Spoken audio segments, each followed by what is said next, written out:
Some books, they enter your life and quietly refuses to leave.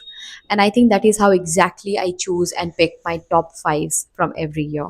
In 2025, I read a good number of 35 books, if I'm not wrong, and among them, I have curated a list of books that I've loved in no particular order. So, the first book is by one of my most favorite Japanese authors of all time, and it was also apparently read in the month of February or January. So, the book basically felt like drifting through loneliness, memory, and unanswered questions. I did not essentially understood every bit of it because the author is as such, but I think that is how it turned out to be my most favorite books of all time. The book that I'm talking about is Dance Dance Dance by Haruki Murakami. Loved it. Absolutely amazing experience I had. The second book is by an Indian author. I have repeatedly spoken about this one author and this one specific book because the book talks about loneliness, longing, belonging, and all of those things that revolves around a woman's life, and which is also set against Calcutta, so it is like more close to my heart. The book that I'm talking about is There Was No One at the Bus Stop by Shishendu Mukhopadhyay. You have to read this book for the amazing translation done by Arnav Sinha. I love this translator so much that I have been meaning to read every book that he has ever translated.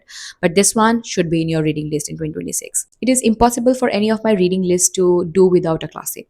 One of the best classics that I've ever read is a book that questions the government in a way that is quite controversial. I basically expected this to be a classic, but I did not expect it to feel so relevant. The book is Fahrenheit 451 by Ray Bradbury. One of the bests. One of the bests. The next one is a book that I have repeatedly spoken about again, but it's never enough. The book basically commences with a woman eating her own husband, and I know it sounds strange. The writing, the concept, the thought behind the book, everything about this book is so appropriate. Grief, longing, and emptiness written too close to home. Book is Hunger by Choi Jin Yong. One of the best South Asian literatures that I've ever read. Honestly, I'm somebody who do not read a lot of disturbing books. That kind of bothers me here in my head. But this one book was an impulsive read of mine because the book in the end does not shock you.